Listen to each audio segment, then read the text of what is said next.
Hello and welcome to another founder interview with Ken Kruger. Kenneth Kruger, the man, paywithmoon.com. Moon is a challenger bank. They are incredibly exciting. Ken is actually a very old school Bitcoiner. Little known fact about Ken, he is old school. He is from that. We are talking CPU mining, okay? Ken Kruger has CPU mined Bitcoin, and not many people can say that, certainly. He is in the payment space. He's killing it. And he is here today to talk about Moon. Ken, how are you? I'm doing well. Thanks so much for having me. All right. Very cool. And why do we do these things real quick? We do these things because we invest in Bitcoin companies, right? We have a fund and we have a syndicate, and you too can invest in Bitcoin companies. You can go to ltng.ventures. You can learn all about it there.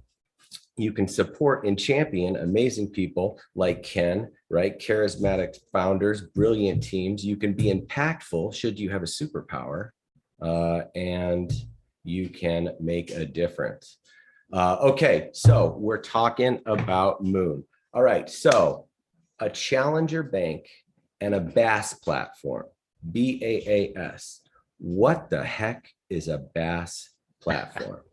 Yeah, great question. So a BaaS platform stands for banking as a service, right? So kind of the history of banking as a service was that a fintech product would come out, and historically they would have to do all this wild amount of legwork to actually offer any part of a banking service. They have to partner with a bank, and it was like a complete nightmare. So banking as a service platforms came out to support fintech companies in providing various services, right? Checking accounts, cards, etc. So with Moon, the way we think about building out our product is anything that we offer to the consumer directly through our B2C product, we also offer an API for on the back end, right? So, hey, we have to build an API ourselves for our own internal use. Why not expose that to potential business customers so they can build on top of us like a platform, right?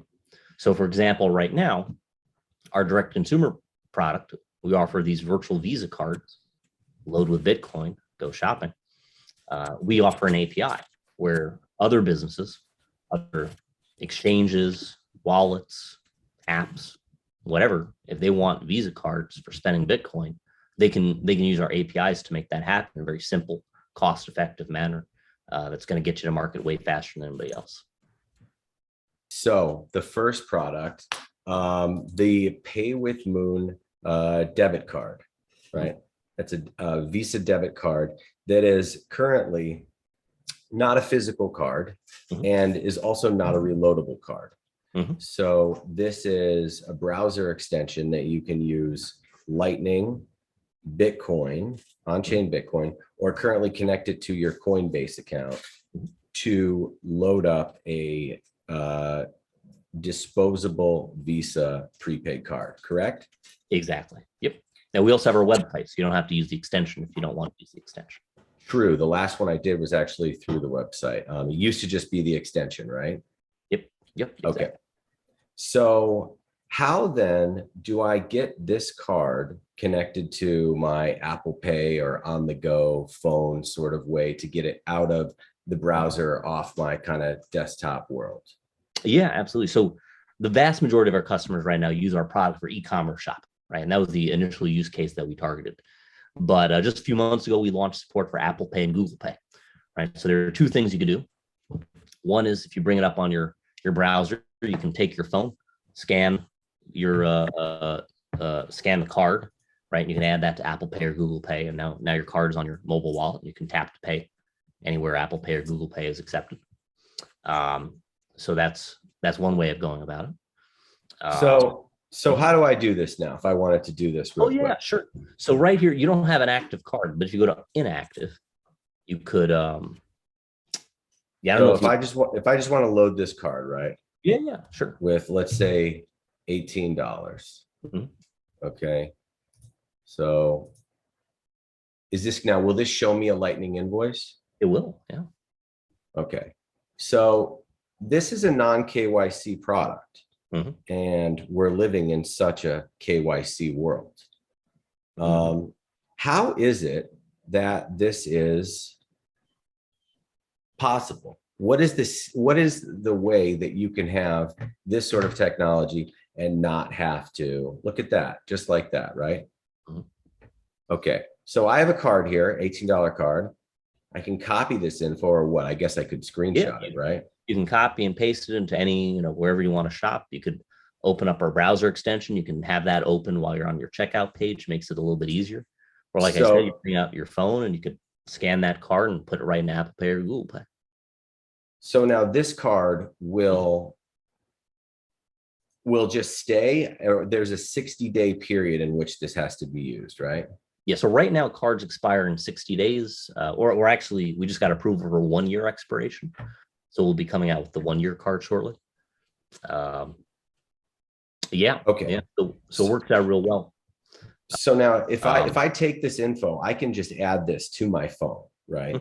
yeah, exactly. Okay. So that is really cool. Okay, so let's talk about the limits here. So how much can this card be for? Yeah. So you can think of these in some sense as Visa gift cards, right? And actually, if you don't mind continuing to share your screen, I think there's a lot of cool things we can walk through in the product. Yeah, sure. So think of these like Visa gift cards, but not exactly, right? So we follow certain limits. You can't put more than $1,000 on a card, right? And you can't buy more than $10,000 worth of cards in a day, right? So in reality, you can't spend more than $10,000 a day, right? That's the real limit that you're pushing here. And for most people, that's completely acceptable, right? They're not spending a whole lot more than that. But what's different about us versus just buying some, gift cards at the store or, a Best Buy or Amazon gift card is that we give you a real banking experience, an entire card management solution. So we've structured our product around the regulations to the maximum extent allowed by law with a no KYC product. So, for example, right, we have a transaction history, right? If you close out this modal window here, you see a transaction history for all of the cards that you've ever created. St. Jude keeps getting my money there. There you go. Yeah. So you can, like, say, for example, you can click on St. Jude and it's going to pop open that card that you use to make that payment, right? Say, for example, that $18 card that we just created, if you were to X out of this little area, say we go back to that $18 card on the left. Say, for example, you have a little bit of money left over on the card. And don't you hate it if you get a gift card and there's some change left over? You just never see that money ever again. It's lost forever. Well, you can click refund and delete down there and just hit submit and delete card. And that's it. The card's been deleted, but that $18 has now been credited to your account. You can apply that toward more cards. So it ends up being a very powerful way to manage having lots of different cards. This entire card management system, transaction history. Wow. That is so cool, Ken. That's brand new. That's at least newer, right? Because that was the old iteration was much different when you had to refund or delete or deal with a card. It was a very manual process, and that's really slick. That's super cool. Yeah, we got to fix this UI because it looks a little funky right now. But yeah, it actually looks great. It actually looks freaking great. I'm picky. I don't like that drop down. The drop down, I'm not a fan of. But what's really interesting about it is that so cool. Forgetting Bitcoin in general, this is like the most powerful prepaid card system to ever exist, right? Like with all these features about being able to take funds off of a card that have not been spent yet, and then applying that to another card immediately and having a transaction history across all of your virtual cards. That's just never been done before, right? You could remove Bitcoin from the entire system and have a really great product. But what makes it powerful is that you can spend your Bitcoin through this system. because a lot of the people using our platform, the value is how to get the money into it, right? If you don't want to do KYC and you don't want to be tracked, right? Bitcoin is the pivotal component here that really enables this to happen, right? So it's really both sides coming together. And when you're talking about privacy, right, like having a no KYC product like this combined with being able to fund a card via the Lightning Network, I mean, you're getting a lot of privacy right there. It's great. Not to mention there's no fees, right? So you're not paying any addition, there's no fees on top of this to exchange the funds, right? We cover that entirely for you. Very cool. Okay. So as far as where the cards can be used, these have to be used by US merchants only, correct? Yeah, right now you can only spend at US merchants, correct? And we're working on a product that will allow spending outside the United States, but just like many of the regulations and many companies in the industry, you have to do one thing inside the US and one thing outside the US. So we started inside the US. It's more difficult. It gives us a bit of a head start and a bigger moat around what we've already done here. So when we were hanging out the other day, you were talking about a lot of your customers being outside the US. Mm-hmm. Yep. So then I find it kind of shocking that most of the users, or a tremendous amount of your volume, would be located outside the US. Like, what could they possibly be using these cards for? Like, how does that work in their system? Yeah, so you'd be surprised. Say, for example, Latin America. You want to shop on Amazon and you're in Latin America. They shop on Amazon.com and they ship it down, right? Or say you are in Africa. You want Netflix, you want Spotify, you want all these services that we take for granted.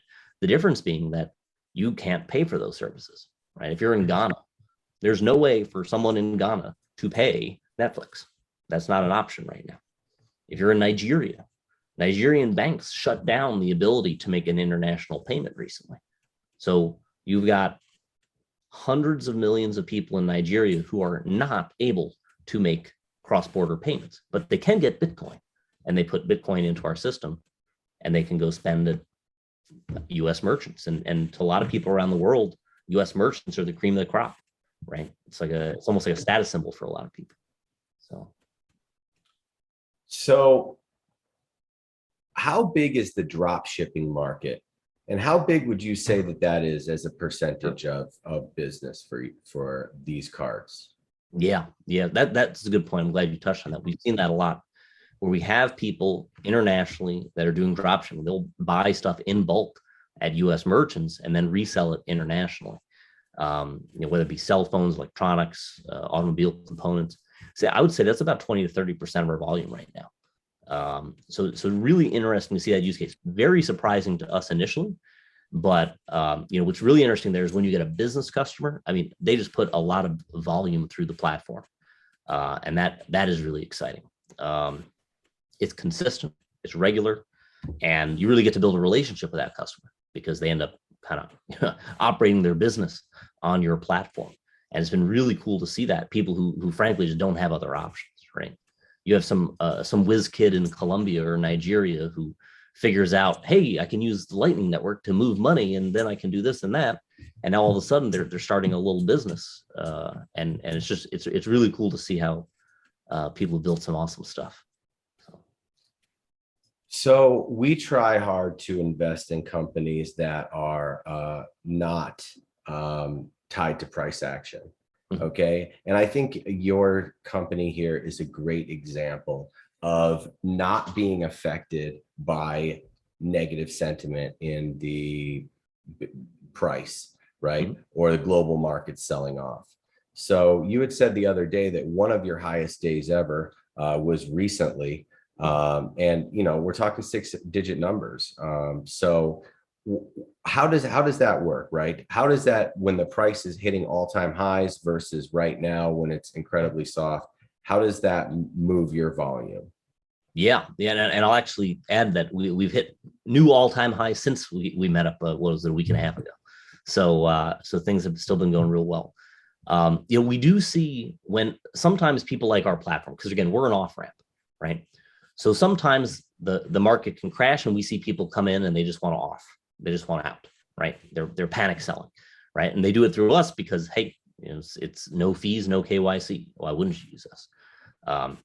But we've also found is that happens when the price goes up. That happens when the price, it pretty much happens at every price, because in any market, there are people who want to buy and sell at every price point. But with our customer base, these are folks that are primarily, these people are living on Bitcoin. They're operating a business on Bitcoin. They are using Bitcoin for a purpose that is really independent of what the price is, right? So for us, that it works out really well. And the people who are more of like, using us as a way to get money out, as an off ramp, who are maybe doing a bit more of like a trading type activity, when they do participate with us, great, right? It just adds to our volume that we wouldn't have had otherwise. So yeah, so it's been really great. Just thinking back to some of the biggest days where we've seen dips last year, 2021, days where there was huge price changes, we would see activity drop a little bit and then go back to normal the next day. This year, when we see huge price activity, we actually see our volumes jump. So it's been interesting to see that change over time. I think more people have found that our platform exists and they just remember us, right? They're like, oh, Moon, I should use Moon to off ramp, right? So there's definitely some folks that use us for trading activity, but our bread and butter customers are folks that are just living on us. We're not really subjected to the any negative pressure from price action. Okay, so what I did there was I loaded an $18 debit card, okay, anonymously with an email address. I happen to use the same email address and I don't have anything to hide, but it's as easy as using a new email address to create new cards, right? And that's a beautiful thing, and that is so powerful. Now, what I did is I redeemed that card, okay, making that null. And I'm curious, you don't have to talk about it if you don't want to, but the hard cost to issue a card, all right, is that an attack vector there just waiting to happen? Like, does it not cost you anything to do that? And you don't have to get into details, just throwing it out there. Yeah, so the way we've structured it, that's not a problem. There's like entries in our database, and those really don't cost much these days. So there are things we do with rate limiting, and there's a lot of security measures we take to make sure that someone doesn't flood our database and things like that. But it's not we have very different structure than cost structure than a lot of other companies do when it comes to cards. Okay, so let's get exciting now. We're talking about potentially doing upwards of $50 million, okay, $50 million in card sales this year. That is through your card. True or false? True. That's the plan. That's what it's looking like. True. And the 2021 numbers were roughly 3 million. I believe it was 3.5 million. Yeah. 3.5 million. That is incredible growth. Yeah. That is just absolutely incredible. Wow. Okay. That is beautiful. But what is really beautiful about Moon, okay, the best part, okay, is yet to come. And that is, okay, the integrations with things like exchanges and wallet providers and banking as a service, offering this card issuance. Okay, so can you talk about a few exciting potential partnerships, not with whom, but in what space? How would a mobile wallet provider really benefit from a partnership with Moon? Go ahead, Ken. Yeah, absolutely. So given that we're really the only approved legal way of having a no KYC card, right? There's some people trying to do similar things, and generally they're not doing it legally or in an approved manner. We have an API to help other companies offer very similar services. So, for example, you have a Bitcoin wallet. Normally, maybe it's an on-chain, just normal on-chain Bitcoin wallet. Maybe it's a Lightning wallet, right? and you want to offer cards. You don't KYC your customers. You don't want to start KYCing your customers. We offer you the best possible way for you to provide payments for your customers and an opportunity for you to now generate revenue from that integration, right? So we can have pretty much all the same functionality of Moon in your product. You generate revenue. And for us as a business, that just increases our transaction volume. So it's a really win-win. And we've heard, we have over 50 companies on a wait list to use our APIs here. So we're really excited to have folks get on board. We have wallets, exchanges, we have people coming to us with some of the wackiest use cases I've ever heard of, and I absolutely love it, right? People use our product and they say, like, wow, do you just have an API, right? And yeah, here's our API. What are you trying to do with it? Like, oh, I want to programmatically buy Roblox points or something like that. I don't know enough about it. But I want to buy Roblox points and have it automatically do this and that, right? Virtual cards are super interesting. Most people don't know this, but often when you're checking out and buying a hotel room or an airline flight from those syndicated websites, they're using a virtual card to make that purchase on the back end. So there's a lot of people that want to do that now, but they want to have Bitcoin fund those cards on the back end. So there's a lot of really interesting use cases that you wouldn't think of, even besides just providing cards directly to consumers or businesses. There are cards used internal business processes all the time. So there's a lot of really exciting opportunities there.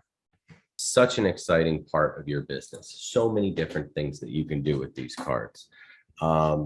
Okay, so question here about chargebacks. Boy, is it a challenge for payment companies with Bitcoin and anywhere in this space to fight chargebacks. Has it been a problem for you? Have you seen many of them? What's been the experience like to date? Well, if I were to ask you, how many chargebacks do you think we've had to deal with so far? What would you say? Many, because there are so many terrible scammers out there. 2. I've had to deal with 2 chargebacks so far. It's actually the way our product is structured. Firstly, most people don't even think they can file a chargeback, right?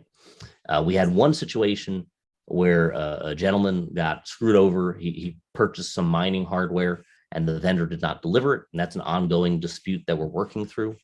So they spent a lot of money on this equipment, and then that company went bankrupt. And there was one other minor one, right? So we don't have to deal with chargebacks that much. That's just kind of what we've discovered from the user behavior. So we're very fortunate there. But we do pride ourselves on our customer experience, right? We have customer success people who talk to customers and provide a great experience. I looked at a lot of folks in the industry, Coinbase, right? They're having their class action lawsuit because they don't have good customer experience, and they don't provide good, really anything in the way of customer success. So I really want to take the complete opposite approach, and we've got buttons all over the product to chat with our customer success team, and you can we'll answer your questions. Oh, you need help setting up a wallet, we'll help you out with that, right? We're trying to learn as much as we can from customers, provide a fantastic experience that you really just generally don't get anywhere else. So and part of that is chargebacks. If you charge back and follow chargeback, that's fine, but generally that wouldn't be an issue. And if we find somebody doing too many chargebacks, then that person's probably engaged in some fraudulent activity, and we close their account. So let's talk about future integrations. Coinbase is a monster. They're huge. It's probably one of your most requested features, and I want to hear about some of your most requested features also. But so you did the Coinbase integration, and then there are so many more exchanges, right? Even people like Swan or Kraken, some are on this slide here, Gemini. Do you think, are these on the roadmap? Is this part of a sprint, or how meaningful would those integrations be? Yeah, I definitely think meaningful. Coinbase does make up a significant amount of our transaction volume. The majority is Lightning, has always been Lightning, but Coinbase definitely it adds up. So going after getting Gemini, Binance, Kraken, all these other exchanges on board. It's in the roadmap. We're going to get there. Really, the way we think of it is wherever your Bitcoin is, we want to make it as simple as possible to get that Bitcoin into our system. So that's something that, we're getting there, one step in from the other. What would you say you're most excited about coming up, or what are you most focused on, or what can you talk about that is most exciting? Because there's so many things you can do. I mean, just the other night when we were sitting, I mean, look at how many things you can do. You could integrate with all of these people. I mean, you integrate with every one of these exchanges. It has to be meaningful. It has to be meaningful. Yep. And then, issuing cards, working with the API, something like a Swan, something like an Amber, even where people want to start spending, they're already in the app. You click the button, add to Apple Wallet. There's so many fun things you can do. You can do that with every Bitcoin wallet. I mean, you could do that with Breeze. You could do that with a lot of these companies, right? And that's just so exciting, right? But where's the focus? Because there's so many things you can do. Then you want to talk about issuing cards, actually issuing cards for people, splitting the interchange. It's one of the most scalable, amazing businesses, period, hands down. Where's your focus right now? The big focus right now is on the B2B API, right? That's the big thing. When that comes out, I mean, the growth from that is going to be enormous, right? I mean, our consumer product alone is growing 30% month over month, right? We're focused on maintaining that, making sure that continues to scale while we're getting our B2B product out there. That is what's really exciting, because some of the initial companies we're looking at integrating with are going to double, triple, quadruple our existing transaction volume once that integration goes live. So that's really exciting.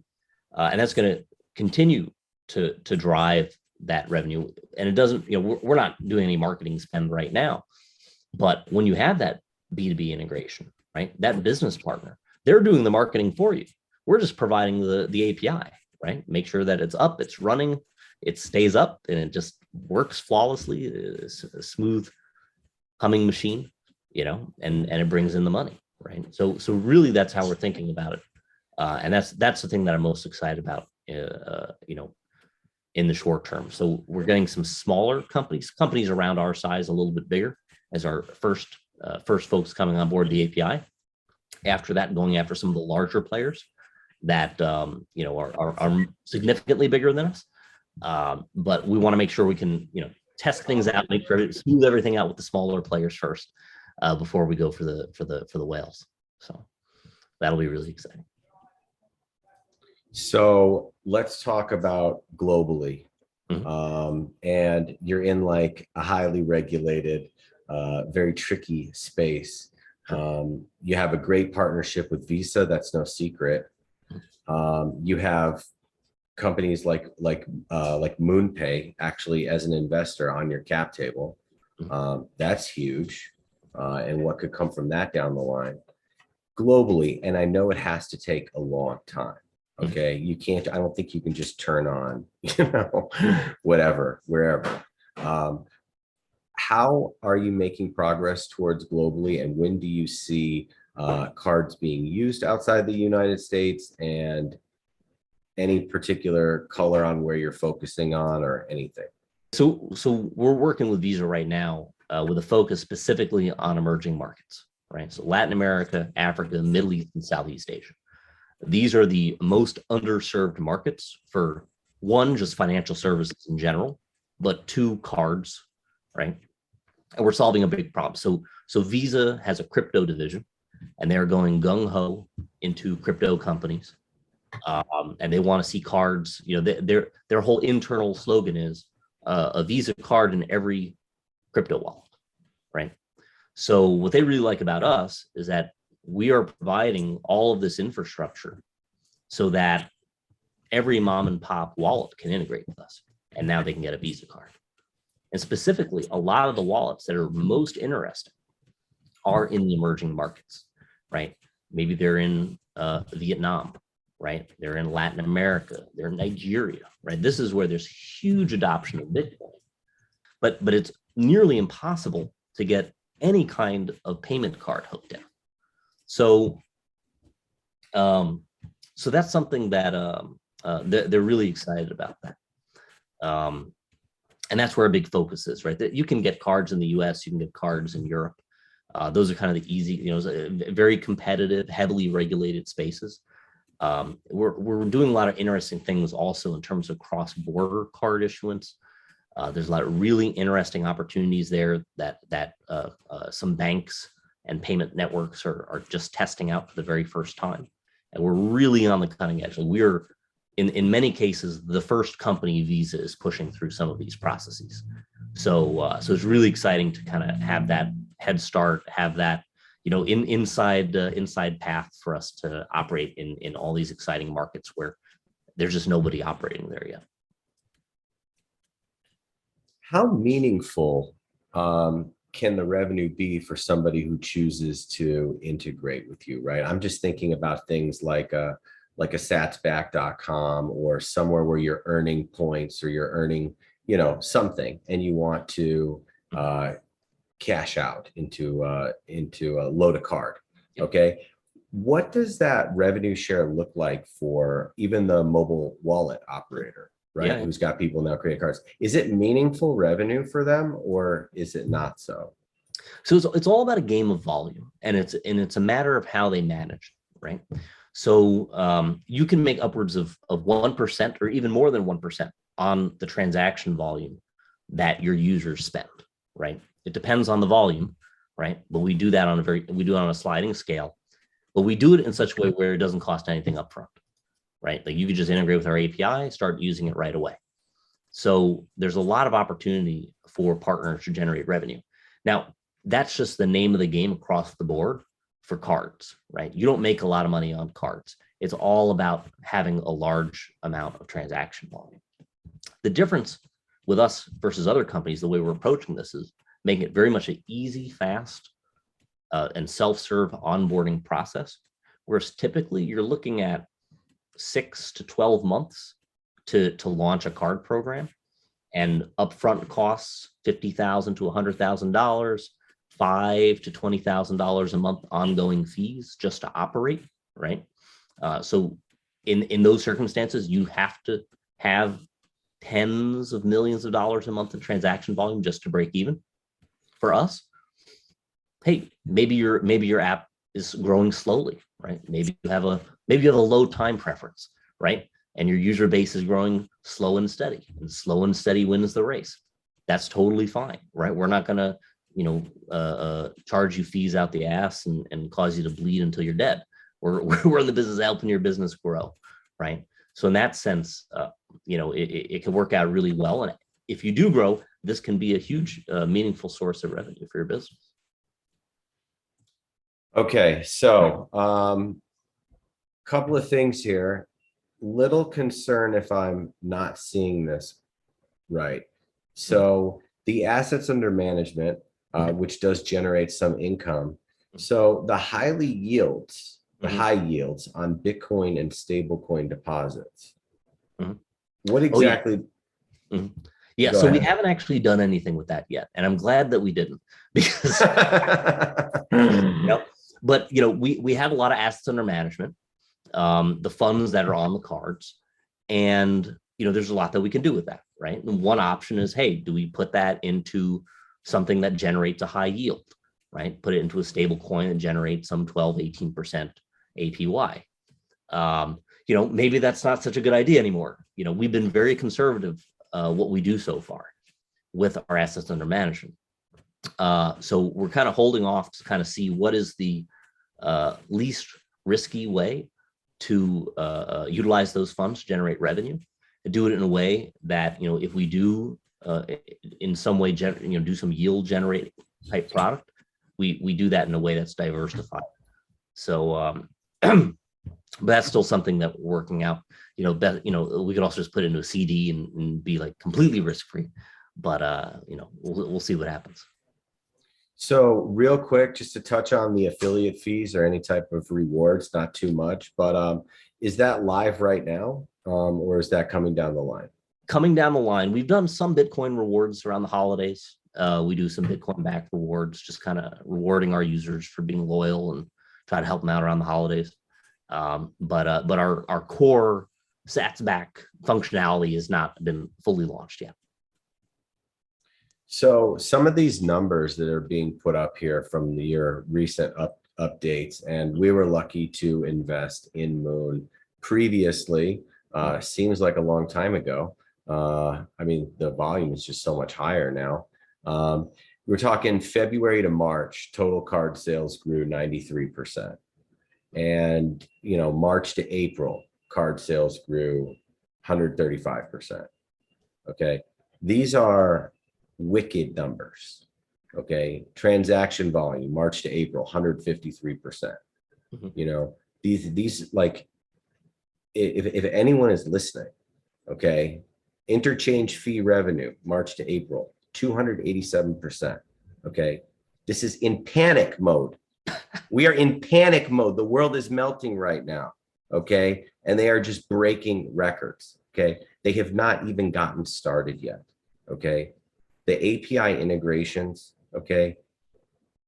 This is such a great company. And I couldn't be more thrilled, Ken. Honest to God. Thank you. We haven't even marketed anything yet. Okay. So let's talk about the team. How many you got there? Yeah, so we have 9 full-time paid individuals, but a total of 14 if you include our unpaid interns. Really fantastic folks on board. I'm an engineer. I'm a tech guy. I wrote, vast majority of the code. Although at this point, I'm not sure because we have a tech team that has continued building, and I haven't counted the lines of code since then.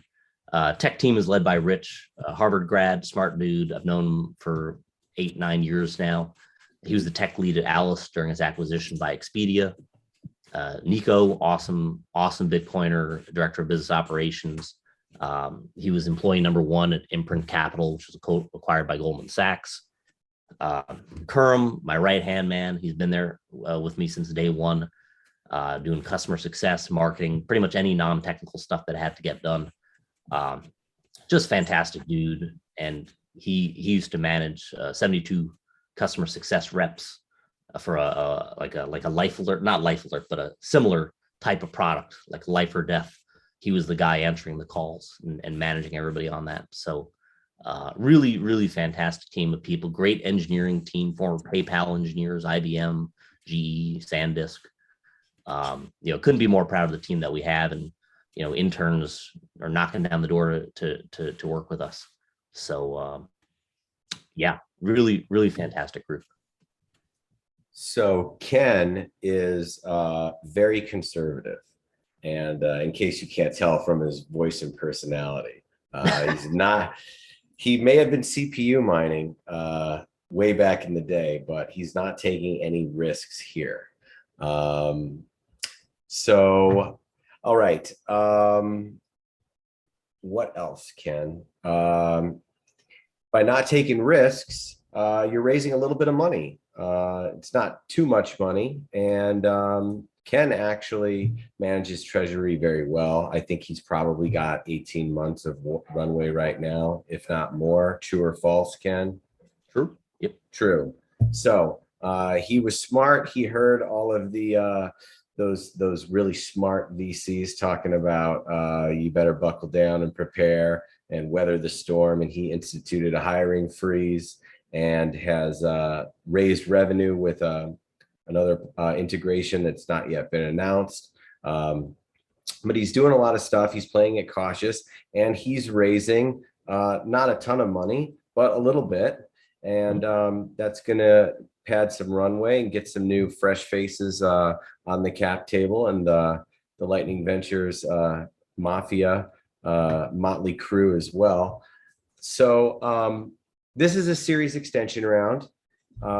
What's up with the Series A? Is it in your sights? Is it something that you're thinking about? And where does that fit in the coming months?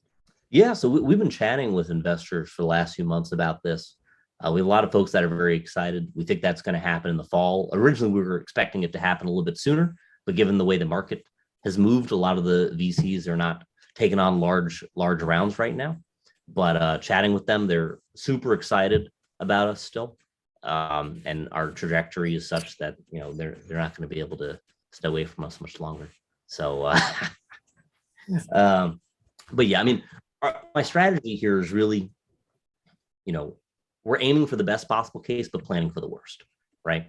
With the runway that we have, plus this small little round that we're doing right now, we're going to be good for a long time, right? So I'm thinking black swan event. My tinfoil hat is on. I'm thinking, everything goes just like, war with China, right? Like, who knows, right?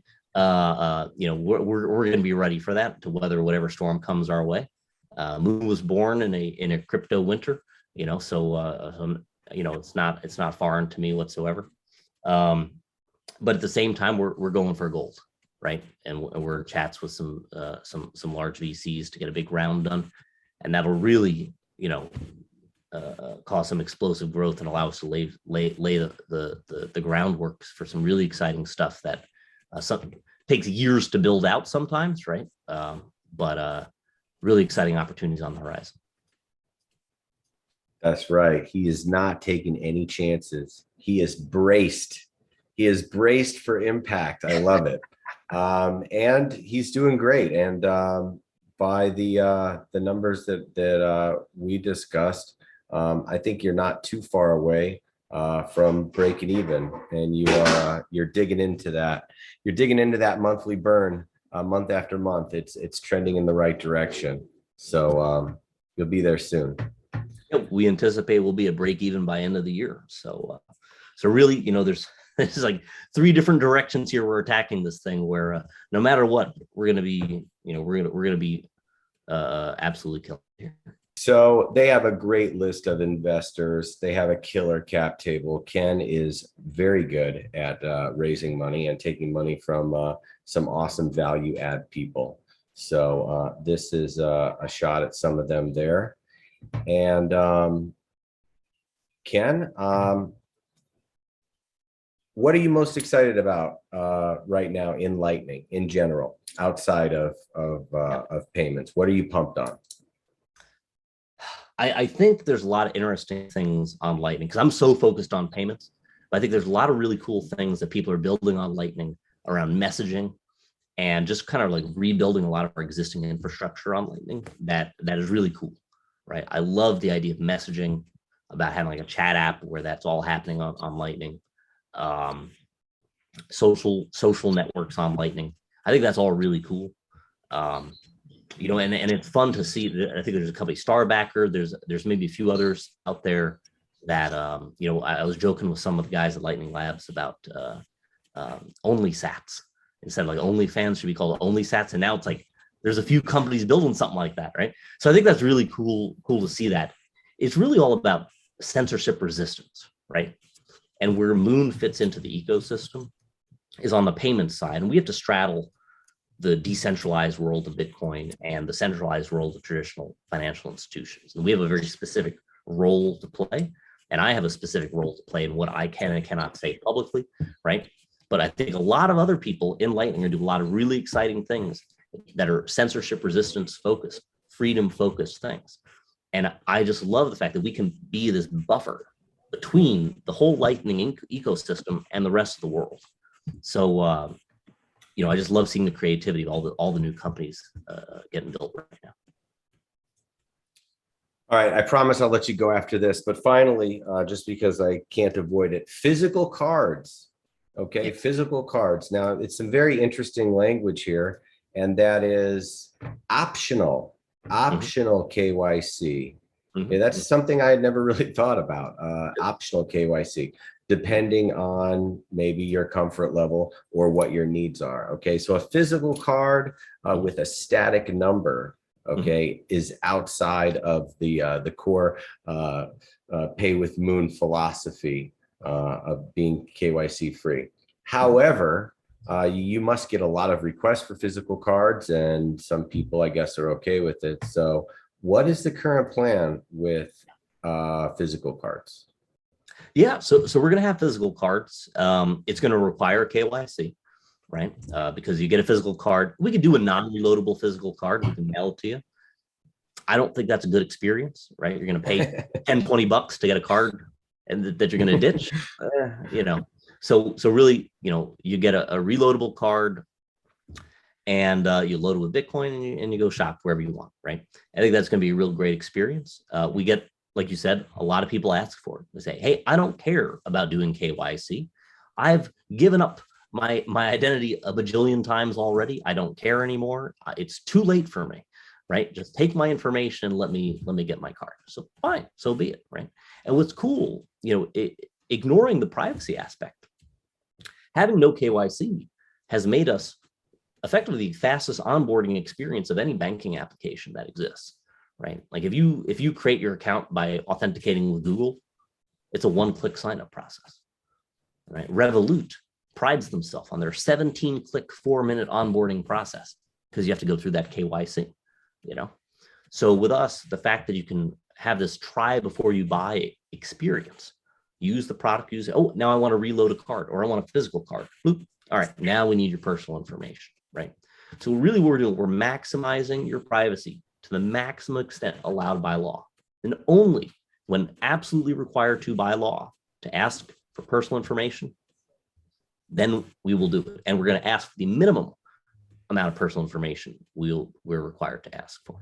So, none of this mother's maiden name, your great grandfather's birth certificate, none of that nonsense, right? This is to be like the bare basics. Here's what we're legally required to ask for. So, yeah. All right, cool. And that concludes it. So, Ken, on Twitter, I'm going to link it down here. What is your Twitter handle? My personal Twitter handle is KRUCRAFT, Crewcraft. The company's is @PayWithMoon. All right. So get out there, spend some money. The government will never know about it. And that's your right. All right. Thanks, Ken, for hanging out. Thank you so much for having me. Take it easy.